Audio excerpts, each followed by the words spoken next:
O Ministério da Cultura e o Instituto Cultural Vale apresentam a terceira edição do Flitabira.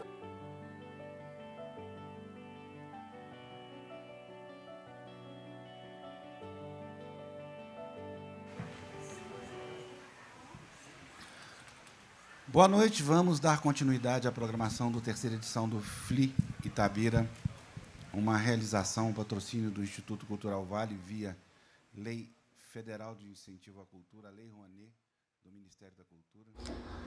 A Noite Dissolve os Homens, com Marcelo Dantas e João Cândido Portinari.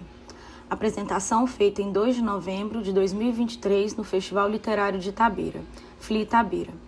Esta ocorre em um auditório que possui um pequeno palco ao fundo. Ao fundo, há cartazes do terceiro FLI Itabira, em tom branco sujo estampado, com desenhos simples. Também há um telão. Em cima do palco, há 3 cadeiras dispostas lado a lado, intercaladas por 2 mesinhas que carregam copos com água. Da esquerda para a direita, a primeira pessoa sentada é Marcelo Dantas, um homem branco de cabelos curtos e escuros. Ele traja camiseta branca, calça verde musgo e um casaco cinza. Usa óculos retangulares. A segunda pessoa sentada é Maria Edina Portinari, uma mulher branca de cabelos ondulados castanhos, cujo comprimento lhe vai até os ombros. Ela traz um vestido longo estampado de preto e bege. A terceira e última pessoa sentada é João Cândido Portinari, um homem branco de cabelos curtos e barba branca. Ele traja camiseta social de manga curta azul claro e calça jeans. Ao longo do vídeo, a plateia é filmada e está cheia, com todas as cadeiras ocupadas. No canto inferior direito do vídeo em questão está, do início ao fim, a intérprete de Libras, uma mulher branca de cabelos castanhos e blusa preta, que traduz simultaneamente tudo o que está sendo falado. No canto superior direito do vídeo, lê-se Terceiro FLI Itabira.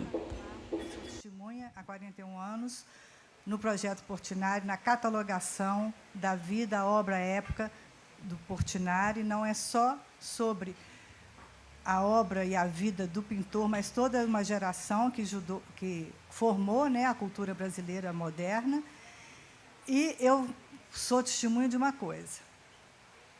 Eu acho que o projeto Portinari tem esse sucesso esses anos todos graças à formação cartesiana do João, que ele é engenheiro matemático, porque ele tem uma visão de futuro com relação aos problemas de aplicação na cultura que pouca gente tinha naquela época, né? Então, o trabalho dos dois sempre foi um ping-pong maravilhoso e eu não sei qual vai ser o tema que o Afonso deu para eles falarem. A noite de sol vê os homens. Como diz aí o nosso amigo Cacai lá, fez um trocadilho, a noite absolve os homens. Então, tá Marcelo.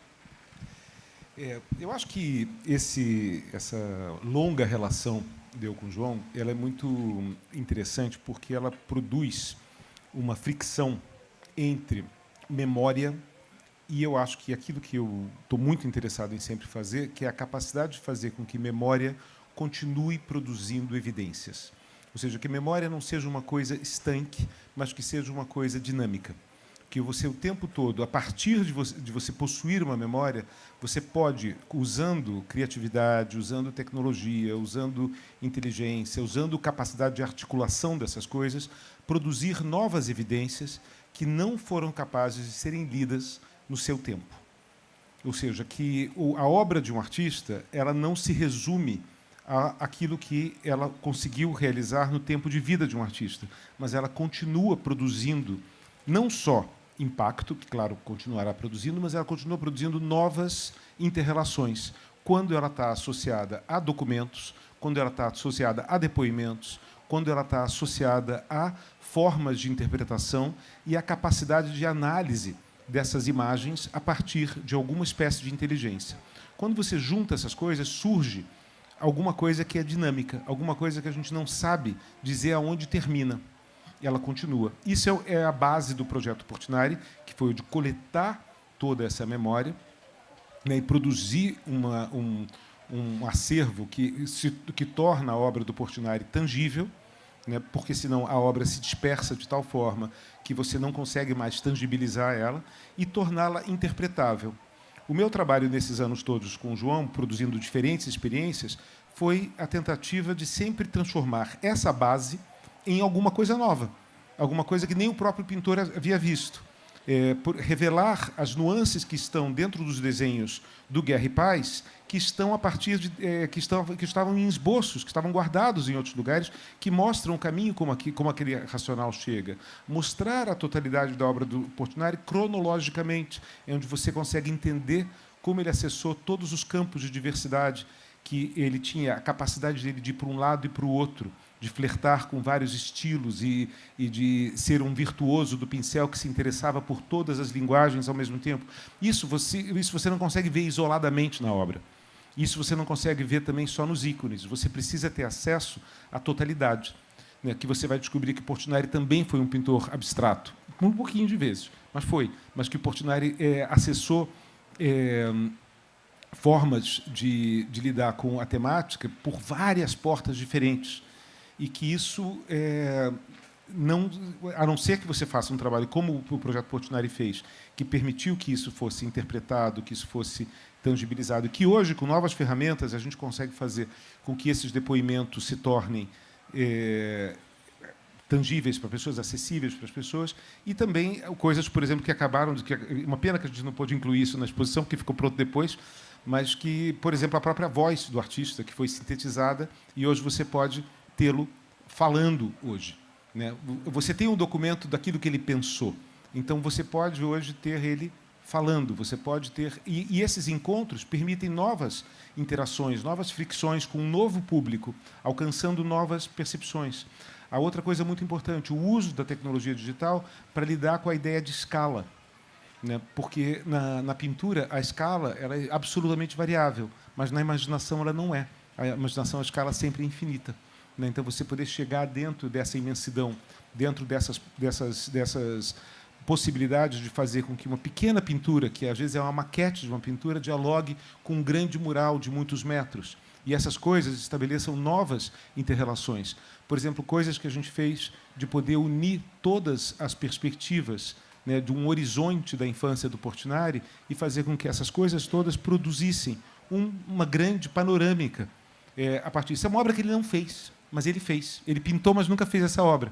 E é só a partir da sutil alinhamento da linha do horizonte entre esses quadros, que têm diferentes tamanhos, então você não poderia fazer isso fisicamente, né? Quando você põe essas coisas juntas, aparece uma nova pintura, que ele pintou, mas nunca viu. Né? Então, essa articulação, eu penso muito nisso quando eu penso no Sol LeWitt. O Sol LeWitt é um pintor maravilhoso, americano, que morreu já há 13 anos atrás e continua produzindo obras novas, né? Porque ele deixou todas as obras dele na forma de equações. Então, existe um algoritmo da obra. Então, se você pegar aquela parede a partir daquele ponto e terminar naquele ponto, existe uma equação que permite que aquilo seja realizado. Ou seja, descobrir esse algoritmo essencial de cada artista e permitir com que isso se torne uma forma de inteligência que possa vir a ser interpretada e sensibilizada pelas pessoas em outras gerações é um desafio muito grande. É uma coisa que realmente é tentadora, né, como possibilidade de você enxergar o arco longo da história que nasce antes de um artista nascer, porque, obviamente, o Portinari tem raízes que antecedem a ele como artista, mas que se projetam muito além da sua existência. Ou seja, esse ano, o Portinari está completando mais tempo que morreu do que ele viveu, né? Mas a gente está aqui falando sobre ele. Por quê? Por causa desse cara. Que olhou para isso e entendeu que a gente precisava colocar isso tudo dentro de um lugar. Ao colocar ele dentro desse liquidificador, iria sair vários tipos de milkshakes novos a partir disso. Esse grande menu, né, que nasce a partir da articulação de todo esse conhecimento e dessas informações que permitem que um Carlos Drummond de Andrade, falando sobre o Portinari, nos permita entender algo sobre o Portinari que só ele enxergou, mas que hoje se tangibiliza e que, ao mesmo tempo, o Portinari, fazendo o retrato dele e a gente trazendo a voz do Drummond junto um com o outro, surge, né, uma nova evidência, uma evidência que não se tinha, né, do Drummond, pintado pelo Portinari, falando aquilo que ele sentia a respeito. Então, esse toque, né, de que a gente pode continuar mantendo a chama do algoritmo mental, né, do processo mental de um artista legítimo, ou seja, referendado a partir de memória e de documentos reais, tornar isso uma coisa trabalhável, torna a memória de uma utilidade completamente diferente.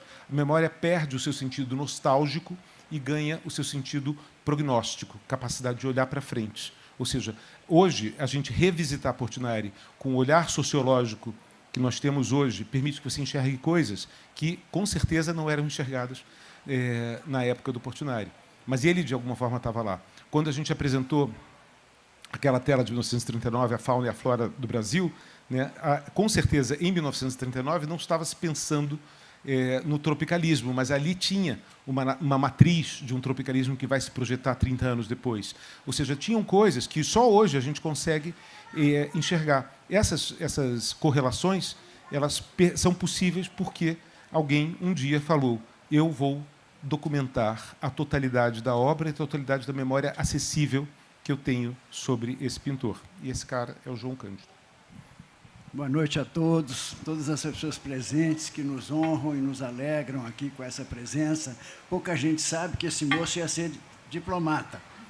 Então, o Itamaraty perdeu um grande quadro, mas a arte e a cultura ganharam um visionário, né? João, eu queria que você contasse um pouquinho de qual foi a sua inspiração para fazer o projeto Portinari. Como é que começou lá, você visitando lá o Museu Van Gogh? Eu antes que preciso dizer uma coisa. Eu venho da área das exatas, então eu sempre tive uma inveja danada do pessoal de sociais e humanas que tem tanta facilidade para a palavra, para a escrita. Eu não tenho, né? Então, quando eu comecei o projeto Portinari, eu tentei chegar mais perto, né, desse universo da arte e da cultura.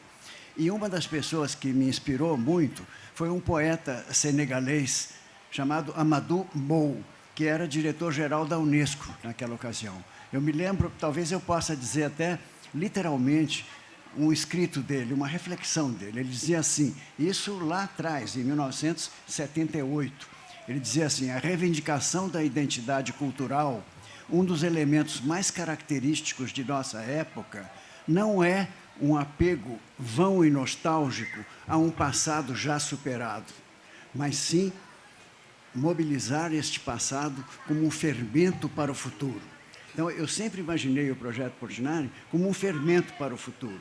Acresce uma coisa também, que o Marcelo já tocou, mas que é que o Portinari não é um pintor abstrato. Ele falou na questão, Portinari também fez abstrato, porque ele fez incursões por toda parte. Ele tinha uma curiosidade infinita, né? E tinha uma paixão pela pintura e pelo que os outros pintores pintavam também. Então, mas ele não é um pintor abstrato, né? Nós não conhecemos ele como um pintor abstrato. Então, ele não nos propõe linhas, formas, cores, volumes. Ele propõe uma arte profundamente comprometida com o humano, com o social. Ele nos propõe valores, ele propõe não violência, fraternidade, espírito comunitário, justiça social, respeito à vida, né? E quando a gente tomou consciência disso, foi praticamente óbvio que a prioridade máxima do projeto Portinari teriam que ser as crianças e os jovens. E aí nós criamos o educativo do projeto Portinari, isso já há quase 30 anos, né? E eu acho que talvez seja por aí, não é? Que a gente deva caminhar. É claro que a gente vai continuar sendo como um centro cultural, atendendo pesquisadores, estudantes, promovendo exposições, publicações, palestras, né? Organizando esse acervo para oferecer ao público. Eu tinha pensado até, Marcelo, talvez seja interessante eu projetar para vocês 2 sites que estão disponíveis de graça, sem necessidade de senha, e que oferecem 5.000 obras e 30.000 documentos. Você tem, por exemplo, acesso a 6.000 cartas que Portinari trocou com Manuel Bandeira, com Graciliano Ramos, com Zé Lins do Rego, com Jorge Amado, com Drummond, nós vimos algumas ontem, né? Com Villa-Lobos, Exatamente. Esse aqui é o primeiro site que a gente fez, a gente chama Portal Portinari. Eu pensei que talvez pudesse ser útil ensinar, se vocês me permitem, a vocês, como se utiliza, né? Isso aqui é uma festa na sala de aula. Os alunos e as professoras ficam loucas, porque você pode fazer trabalhos escolares, né? Vocês estão vendo que lá embaixo à esquerda tem uma caixinha tipo Google, né? Vamos colocar e vamos escrever alguma coisa lá. Vocês têm curiosidade de ver alguma coisa na obra do Portinari? Em uma palavra. Como? Fauna. Vamos botar fauna, por favor, Rodrigo. Não é Rodrigo, né? Imediatamente vai se formar uma galeria com as obras que aparece fauna. Talvez fauna seja um nome assim muito amplo, né? Você tem apenas essa obra que aparece. Mas vamos tentar uma outra palavra. Cavalo. Trabalho. Vamos botar trabalho para ver. Aí você já tem, né? A gente sabe que Portinari ele se dedicou ao trabalhador brasileiro, né, com profundo amor, né? Então ele se considerava um camponês, né, pintor de camponeses, né, e de trabalhadores. E aqui você tem a possibilidade também, você tem a obra, você pode ampliá-la, pode clicar em cima para ampliar, e é uma ampliação boa, né? E você pode, com o botão direito do computador, salvar para o seu computador, imprimir, fazer o que você quiser com ela, né? Pode fazer trabalhos escolares, pesquisas, né? Então, aqui você ampliou demais, talvez, né? Mas aqui, então, esse site aqui, ele diz respeito, sobretudo, às obras. Você tem 5.400 obras disponíveis aqui para trabalhar. Tem um outro site que a gente chama de DocPro, que se dedica à documentação, aos 30 mil documentos. Aqui, você tem a caixinha tipo Google lá em cima, está vendo?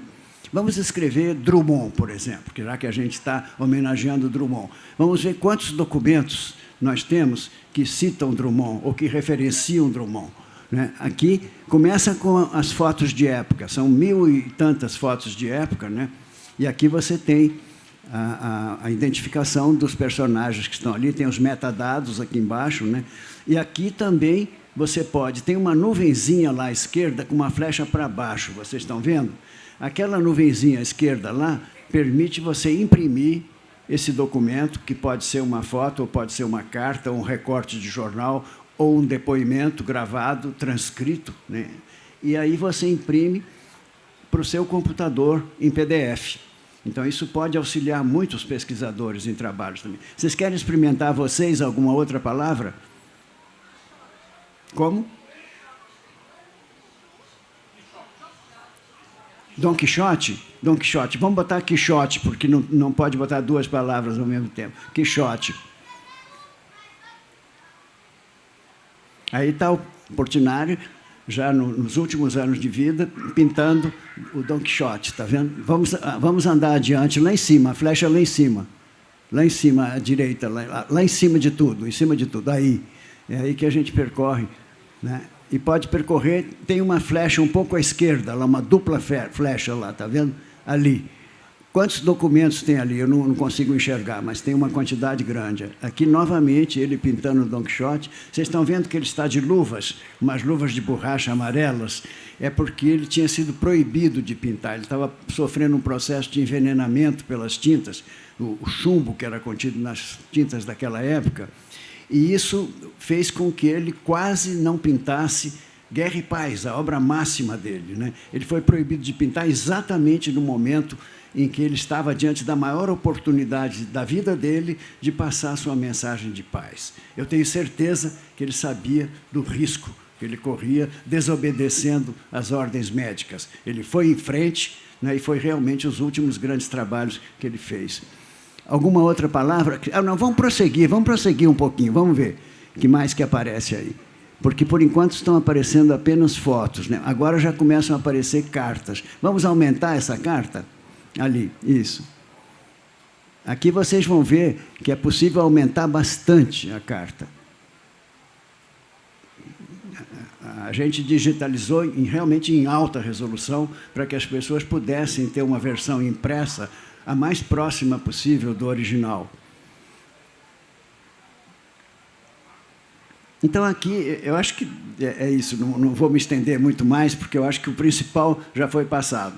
É vocês terem o link, né? Quer dizer, o endereço desses 2 sites, e aí poderem pesquisar à vontade. Vamos continuar, Marcelo? Alguma coisa? Maria tinha me pedido para falar um pouquinho sobre o que mesmo que você queria? Sua inspiração para começar o projeto Portinari, largar sua carreira de cientista e... Isso aí seria muito longo para contar, porque não, isso... porque isso é importante, saber da memória, né? Não, talvez eu pudesse começar quando eu voltei do exterior. Né? Eu passei 10 anos fora, 6 anos na França e 4 nos Estados Unidos, e voltei em plena ditadura militar. Eu voltei em 66, imagine, né? Então, eu encontrei um Brasil irreconhecível para mim. Aquilo foi se acumulando dentro de mim, de meus colegas também. Né? E quando chegou o ano de 78, 79, vocês se recordam que nós começamos a sair daquela noite, né? Diretas já, a volta dos exilados, anistia ampla, geral e restrita. Eu me lembro que eu participei daquela passeata dos 100 mil, de mão dada com meus colegas da matemática naquela ocasião. Né?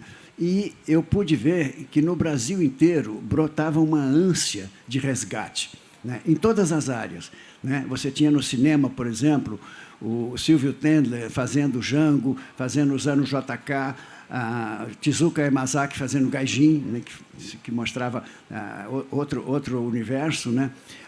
O Arthur Moreira Lima tocando Pixinguinha no Teatro Municipal, os jovens largando a guitarra elétrica, não é? E se debruçando sobre o cavaquinho, o bandolim, se interessando pelo chorinho. Não é?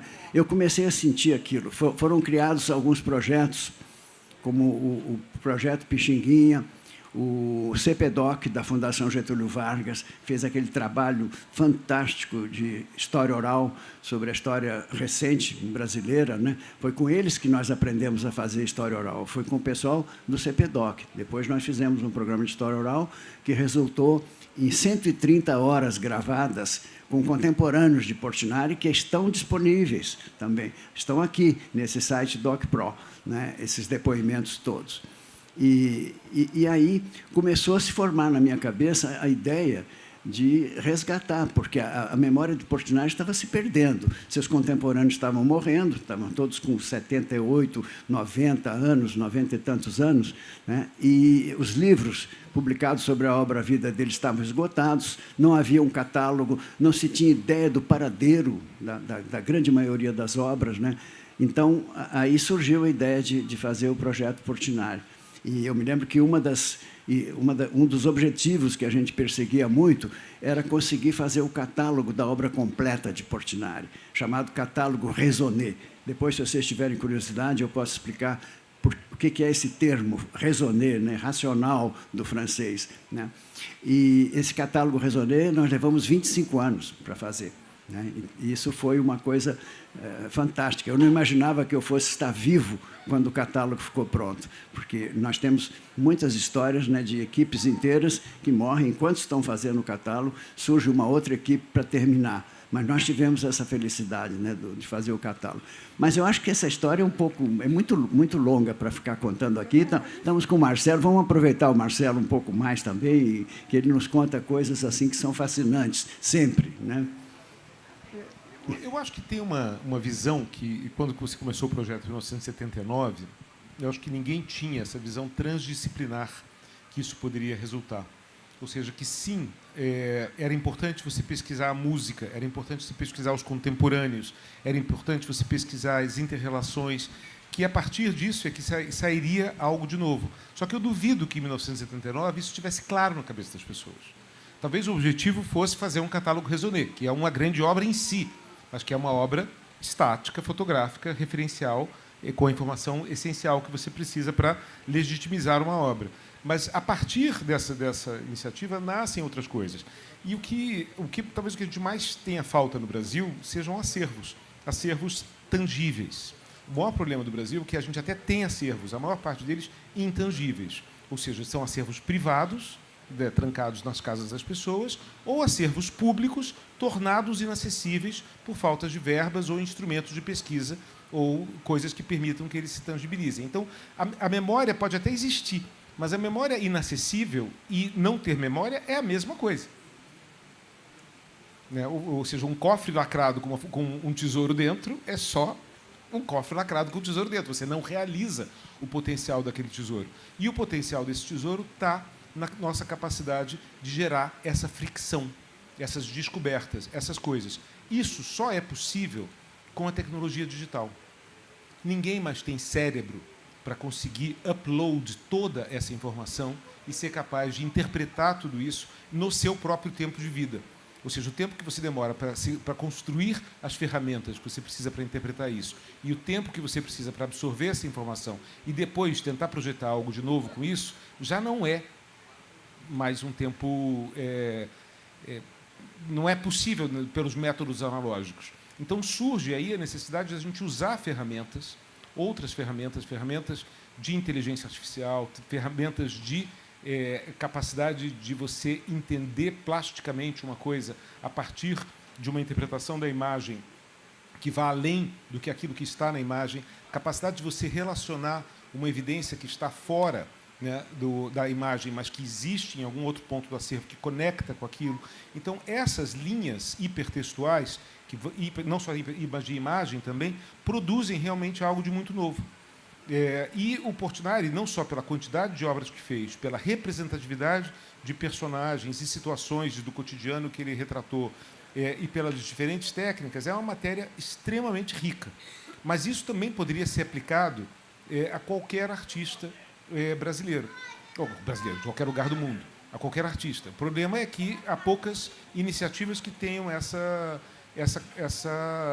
latitude, né, que consigam realmente dizer, nós temos aqui um tesouro documentado que é capaz de produzir novas coisas. O que a gente vem fazendo agora com o Portinari nos últimos anos foi muito na tentativa de trazer isso à tona e transformar isso em uma experiência. Algo que uma criança de 10 anos de idade, que não sabe quem é Portinari, que entra dentro de uma exposição, pode dizer, meu Deus, isso aqui tem 1000 inter-relações que eu consigo entender e eu consigo interpretar.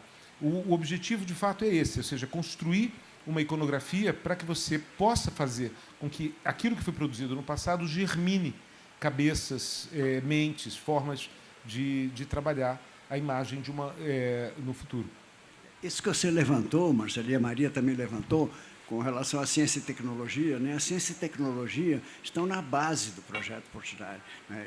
Elas são o DNA do projeto Portinari. Quando eu comecei, os meus interlocutores eram meus colegas da matemática, da física, da química, da informática, das engenharias, né? Só para citar um exemplo para vocês, eu estava na PUC, né? Eu sou professor da PUC do Rio de Janeiro, foi lá que o projeto começou, lá que ele está.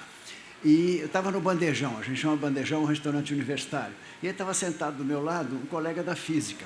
Ele virava para mim e dizia assim, João, na semana passada saiu um artigo na revista Science que fala dos wavelets. Wavelets é uma descoberta, né, naquela época que permite compactar imagens, né?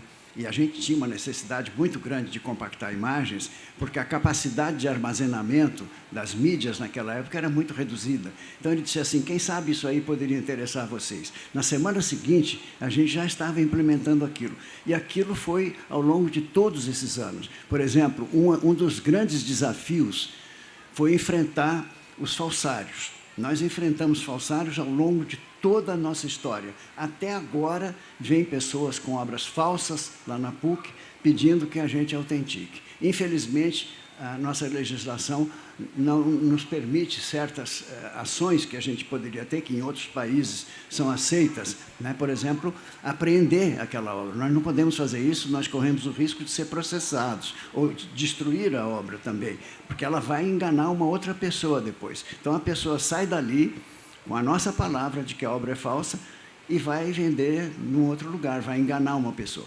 Então, a gente, nesse momento, a gente sabia que os métodos tradicionais para a atribuição de autoria são métodos de físico-química. Você estuda o pigmento, estuda o suporte, não é? Mas a gente sabia também que há fracassos notórios, né? Como, por exemplo, na falsificação do pintor holandês Vermeer, o falsário, que chamava-se Van Meegeren, isso deu até um filme, né?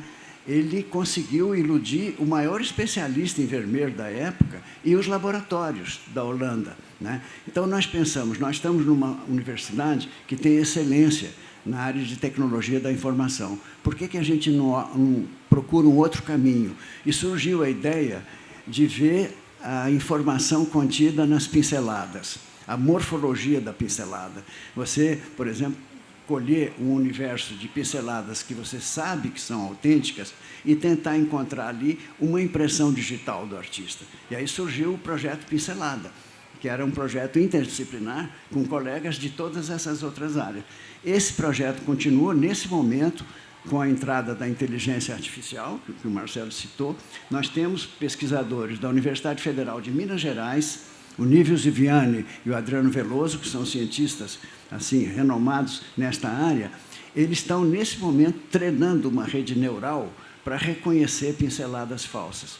Nós fornecemos a eles uma quantidade grande de pinceladas, de fotos de pinceladas em altíssima resolução, e eles estão tentando encontrar essa digital, né? E isso valeu para muitas coisas. Por exemplo, a gente sabia que todo esse registro que a gente teve que percorrer o mundo todo para fazer da obra de Portinari, né, resultou inicialmente em slides coloridos. Todo mundo sabe que o slide colorido é perecível. Depois de um certo tempo, ele perde a cor. Então, a gente tinha esperança que, digitalizando, a gente poderia, talvez, armazenar esses documentos, né, sem que eles se deteriorassem. Só que, naquela época, não tinha um único scanner no Brasil inteiro. A primeira digitalização que a gente fez foi com o INPE, o Instituto Nacional de Pesquisas Espaciais. Eu estive lá com colegas da área de processamento de imagens. Eles recebiam, era o único lugar do Brasil que trabalhava com imagem digital, que eram imagens meteorológicas que chegavam de satélites. E eu me lembro da emoção, eu naquela salinha tinha um equipamento enorme, parecia um Fusca. Hoje teria menos potência que um celular, né? Mas era naquela época aquela coisa enorme, a emoção quando eu vi um Bumba Meu Boi do Portinari digital ali no lugar de uma imagem meteorológica, né? Então foi muita emoção acompanhar essa evolução, porque nós temos a mesma idade que a indústria de microcomputadores. Em 1979 tudo isso estava começando, né? E a gente acompanhou e teve parte ativa, né, em toda essa evolução. Citou essa coisa do projeto de legitimização dos quadros. Eu lembrei tem uma história curiosa sobre o Pollock, que o Pollock ele pintava sobre o chão, né? E talvez seja a coisa mais gestual que alguém pode fazer, é o que ele fazia sobre as pinturas. E eles pegaram e fizeram um trabalho de pesquisa, de levantamento sobre o piso e conseguiram detectar as gotas que caíram fora dos quadros que ele fazia, no chão. E aí eles conseguem encaixar os quadros a partir de todos os elementos que estavam para fora, a partir da raspagem do piso nas suas diferentes camadas, indo descobrindo que se tem uma aqui, se tiver 3 ou 4 pontos, você estabelece que com aquele elemento cromático e aquele gesto, aquilo seria possível.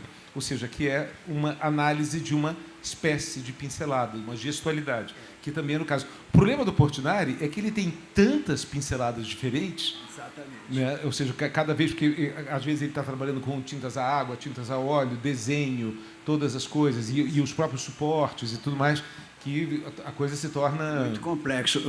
Marcelo, você citou o Pollock, né? O Pollock foi nossa inspiração para o catálogo Raisonné. Quando nós começamos, não tinha experiência formada no Brasil, nem profissionais, né, para esse tipo de trabalho. E a Universidade de Yale tinha acabado de publicar o catálogo Raisonné do Pollock, em 4 volumes, né? E era também um trabalho universitário como o nosso. E eu me lembro que a gente se inspirou ali, mas teve algumas coisas que a gente não pôde fazer, né?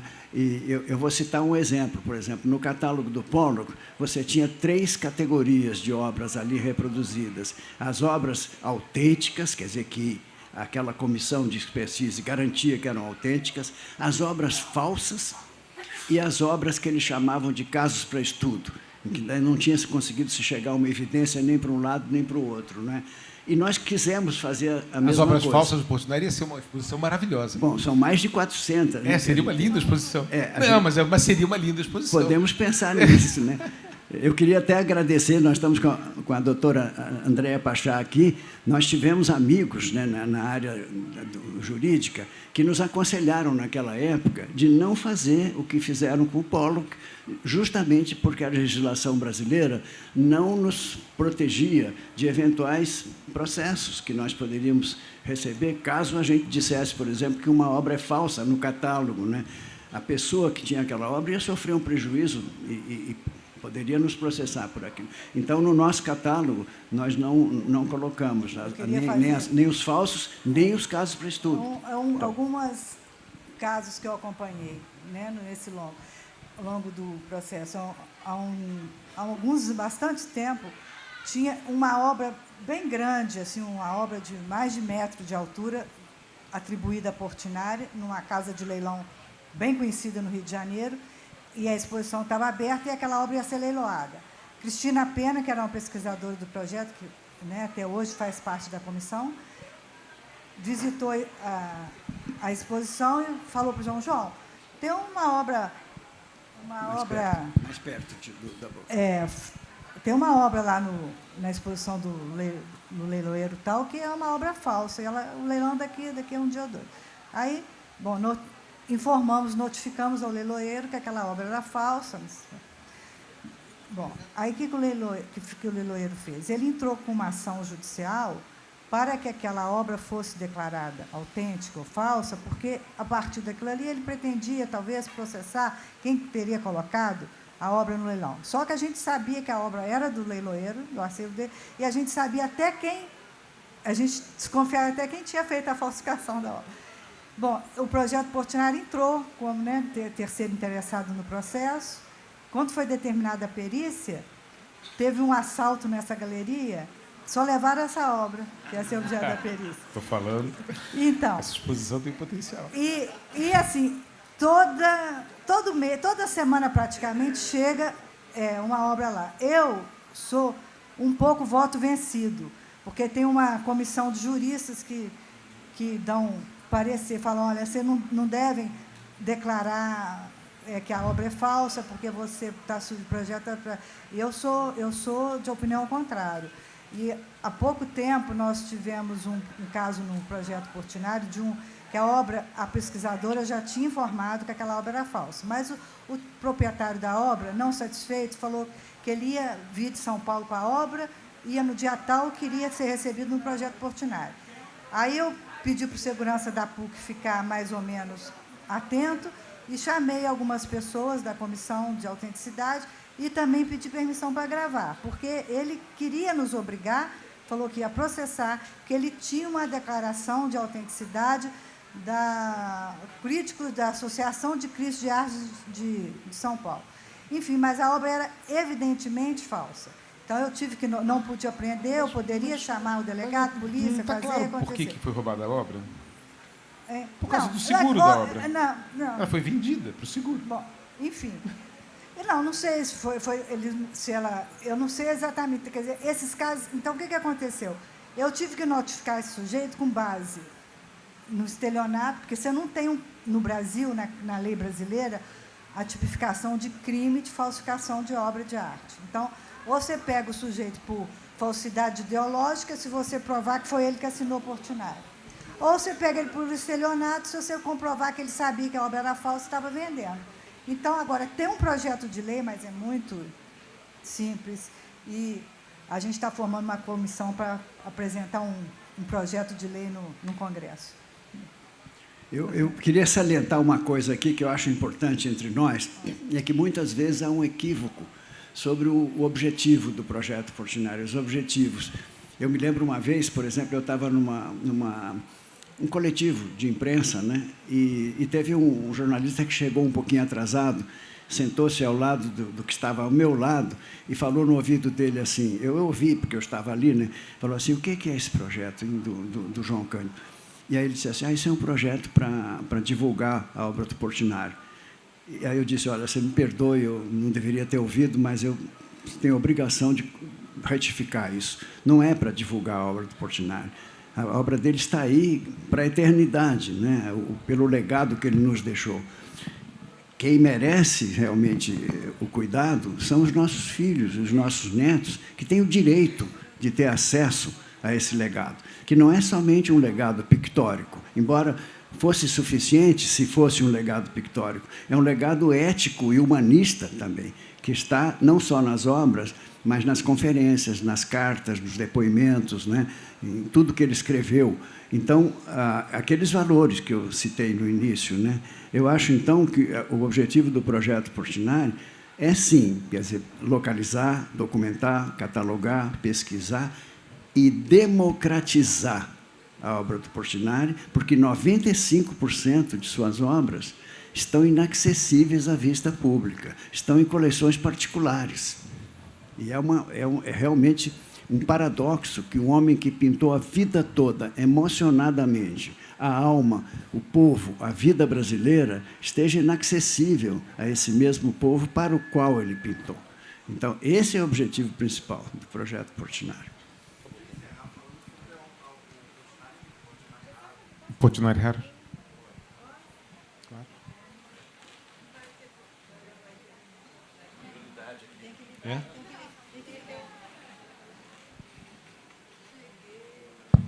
Bom, eu estava olhando assim, o Marcelo e o João falarem de matemática e de inteligência artificial como se fosse poesia. E fiquei muito encantada, porque quando o Marcelo começou a falar, a fala dele foi o que me levou para o mais perto de uma eternidade concreta que eu posso imaginar. E enquanto vocês falavam da necessidade de preservação, do acervo, da tecnologia, eu trabalhei muitos anos com direito sucessório. E eu acho que tem um viés aí que é muito importante, que é o afeto que a família tem com a obra. Porque nós temos acervos que estão se perdendo, não por falta de tecnologia ou pelo cofre fechado, mas porque as famílias não têm nenhum tipo de cuidado ou de relação afetiva com a obra. Então, vira uma questão patrimonial que inviabiliza a chegada dessa obra. Então, eu queria parabenizar vocês, porque é encantador ouvir isso. André, muitíssimo obrigado. Eu acho que você falou a palavra-chave do projeto Portinari. O afeto, né? Eu acho que é aquilo que mais falta nos faz nos dias de hoje. Nós estamos vivendo uma época conflagrada, né, de desamor, de desatenção, né, e eu acho que Portinari, se você me pedir para resumir o que é Portinari em meia lauda, né, se você espremer Portinari, o que sai? Eu diria um poema que ele escreveu. Pouca gente sabe que ele foi poeta, né? No fim da vida, ele escreveu poesia. Nós publicamos recentemente o livro de poemas. Eu vou me atrever, com a indulgência de vocês, a declamar esse poema que me toca tanto, porque eu acho que é o retrato dele. Inclusive, o título do poema é Autorretrato, né? Ele diz assim: vim da terra vermelha e do cafezal, as almas penadas, os brejos e as matas virgens acompanham-me como o espantalho que é meu autorretrato. Todas as coisas frágeis e pobres se parecem comigo. Eu acho que isso é Portinari.